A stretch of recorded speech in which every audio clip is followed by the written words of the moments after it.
رسول الله مبارک فرمای سبعتن او کسان دی یذلهم الله فی ظله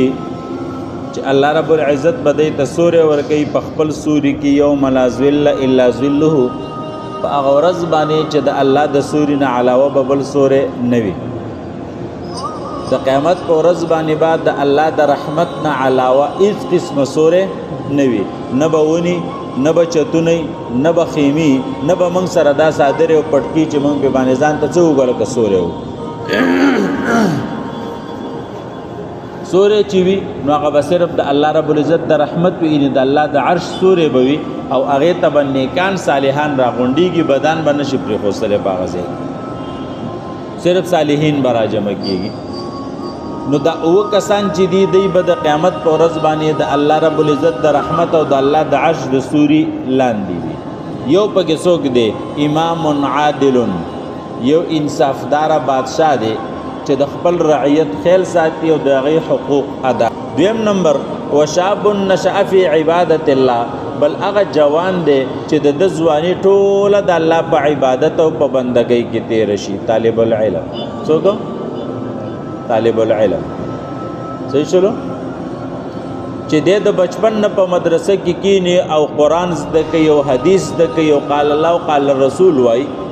دغه طالب العلم چې راغټم د الله په ذکر د الله په عبادت کې شي جوانم شي بوډام شي او شي مړم شي ورجل قلبه معلق بالمسجد یو هغه سړی دی چې د زړه د جمعات سره تړلې شوی څوک چې د جمعات سره محبت لري د جمعات سره مینه کوي دی به د عرش د سوري لاندې وي څنګه د جمعات سره زړه تړلې شوی چې دی په جمعات کې ناس وي دی خوشاله وي دی په جمعات کې ناس وي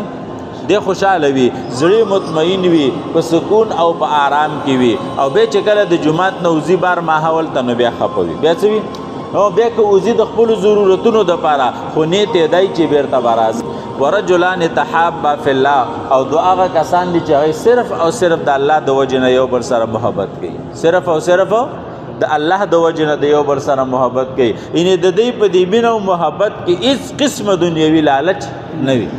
اجتماع علیه د الله رب العزت په محبت کې را جمع کیږي وتفرق علیه او د الله په محبت باندې جدا کیږي بل ورجل ذکر الله خالیا ففازت عیناه بل هغه سړی دی چې د الله رب العزت یاد کې او په داسې حال کې یاد کې چې خالیا اسو کوم ور سره نشتا یوازې ځکه دی ففازت عیناه او د سترګو نه اوخ کې روان شي د سترګو نه څه وشي اوخ کې روان شي ورجل دعته امرأة ذات حسب وجمال او بل هغه سړی دی چې دل یو خزه د زنا دعوت ورکی او دا خزه داسې خزه وي چې دا د حسن او جمال خاوندم وي او د یو حسب او د خاندان خزم وي یو داسې خزه ورته د زنا دعوت ورکی چې غډمه پلیت نه ګندګی نه بلکې خایسته د حسن و جمال خاوند یو بل زی د یو خاندان سره تعلق ساتي فقال او دی ورته ان خاف الله زد الله نه یریګم ز زنا نکم ورجل تصدق بصدقه او بل هغه سړی دی چې دی یو صدقه وکي فاخفاها او پټه کې دی صدقه لرا صدقه وکي او پټه صدقه وکي حتى لا تعلم شماله ما تنفق يمينه